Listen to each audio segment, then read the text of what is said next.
ఉండవల్లి అరుణ్ కుమార్ వెళ్ళి పిఎస్ఆర్ ఆంజనేయులను కలుసుకున్నారు. రాజమండ్రిలో ఉన్నారు కదా అంతకుముందు. ఉదాహరణకు రాజమండ్రిలో చంద్రబాబు నాయుడు గారు ఉన్నప్పుడైతే ఉండవల్లి అరుణ్ కుమార్ గారు కలుసుకోలేదు కదా. ఇప్పుడు పిఎస్ఆర్ ఆంజనేయులు ఇంటెలిజెన్స్ మాజీ డీజీ ఆయన అయితే కలుసుకున్నారు.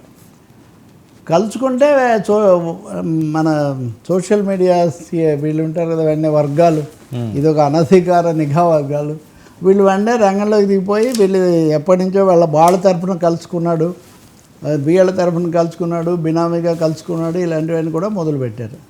సో బహుశా ఆయన ముందు ఈ ఆంధ్రప్రదేశ్ విషయము, తర్వాత ఈ పవన్ కళ్యాణ్ పాకిస్తాన్ ఈ విషయం చెప్పి స్పష్టంగా ఈ విషయంలో నేను చెప్తాను దాపరికేమో నేను వెళ్ళి కలిశాను.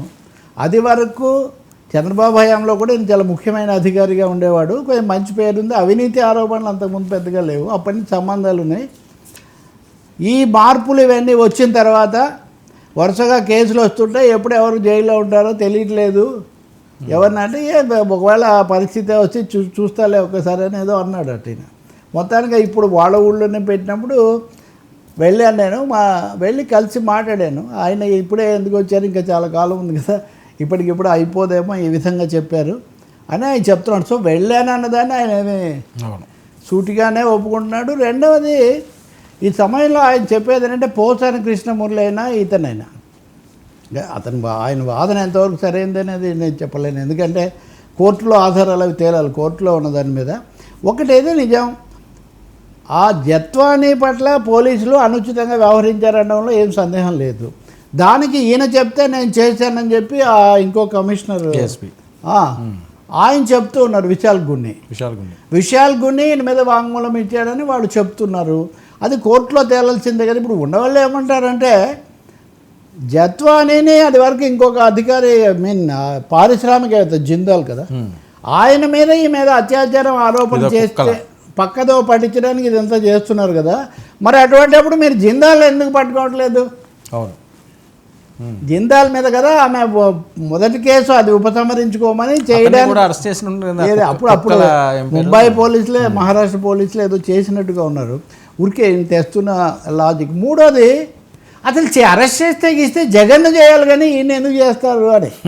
ఇప్పుడు ఇది ఆసక్తికరమైన ఇంకా థర్డ్ ట్విస్ట్ దీంట్లో. అంటే నిజానికి ఈరోజు ఆయన మాట్లాడింది మల్టిపుల్ యాంగిల్స్ ఉన్నాయి దాంట్లో. ఒక విధంగా రాష్ట్ర రాజకీయ పరిస్థితిని కూడా ఇంకా చెప్పాలంటే ఈనాడు చెప్పింది కాబట్టే మీరు పిఎస్ఆర్ ఆంజనేయులను అరెస్ట్ చేశారు.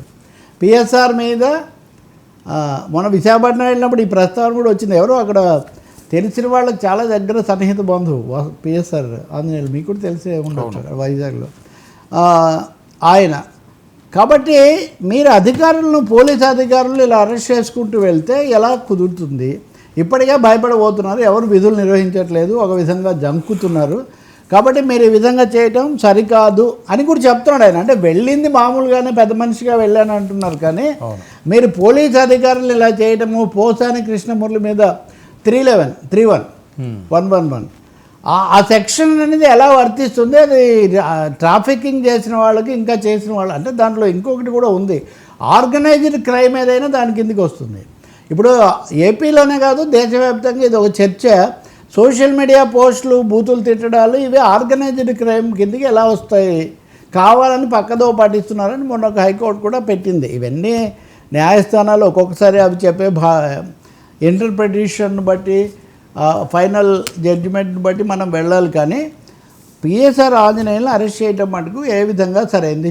జగన్ను చేయాలి కానీ పిఎస్ఆర్ ఆంజనేయులను కాదు నిజంగా ఆ ఫిర్యాదు ప్రకారం. మరి దీన్ని జగన్ వాళ్ళ పత్రికలో అయితే బాగానే రాశారు, ఎందుకంటే ఇది సరికాదు అని ఆయన చెప్పారు కాబట్టి. ఇంకా మూడోది ఆ ఫిర్యాదు తీసుకోకుండా ఎలా ఉంటాడు? నన్ను ఇలా చేస్తున్నారు, నా ఆస్తి ఫోర్జరీ చేశారని ఒక ఆయన వచ్చి కేసు పెడితే తీసుకోకుండా ఎలా ఉంటారు?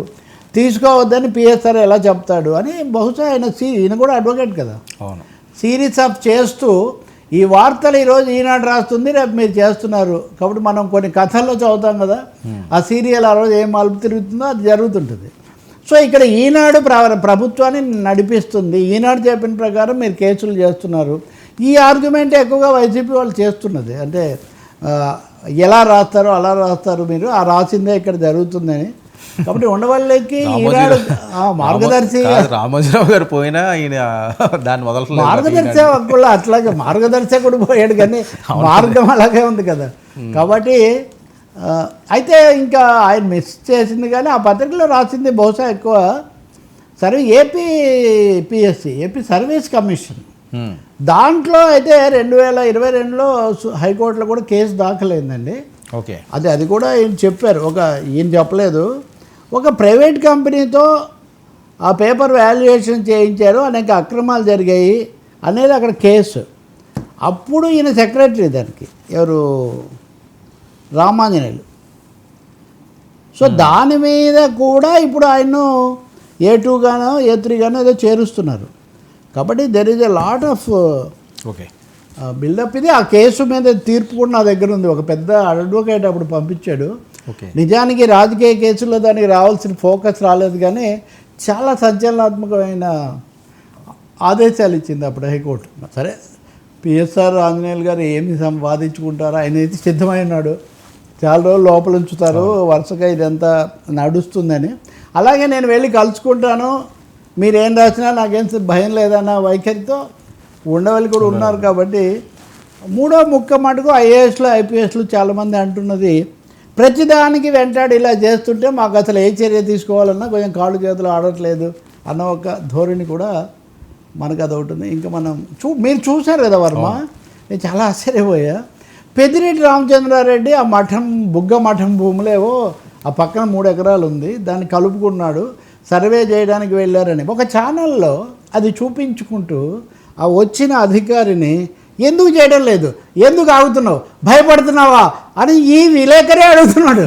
ఇంతవరకు ప్రజల తరపున నేను కూడా మీడియా వాడినే కదా, అడుగుతాము చాలాసార్లు ఎందుకు చేయడం లేదండి అని.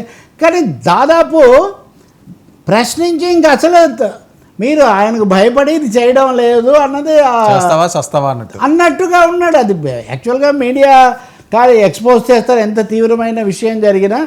అటువంటిదే ఇప్పుడు ఇందాక మనం చర్చించిన దాంట్లో కూడా ఇంకొక కేసులో విశాఖలోనో ఎక్కడో అనుకుంటా ఎందుకు చేయడం లేదు అని అక్కడికక్కడ వాళ్ళు చేస్తావా చస్తావా అన్న స్థాయిలో ఉంది. సో ఇది ఇందాక మనం చెప్పుకున్నట్టే మీడియా వారు, పొలిటికల్ వారు, పర్సనల్ వారు, అఫీషియల్ వారు, ఇండియా పాక్ వారు దేశంలో కాబట్టి ఓకే సార్ ఏంటి ఉండవల్లి బహిరంగంగాను స్పష్టంగా తన అభిప్రాయాలు చెప్పాడు. కాబట్టి ప్రభుత్వ పక్షము, ప్రతిపక్షము, లేకపోతే పోలీస్ అధికారుల సంఘాల వాళ్ళందరూ కూడా మాట్లాడచ్చు. ఆయన కొన్ని సెక్షన్స్ కోట్ చేశారు. హైకోర్టు కూడా అనేక సందర్భాల్లో స్పందిస్తూ ఉంది, అనేక సందర్భాల్లో. యా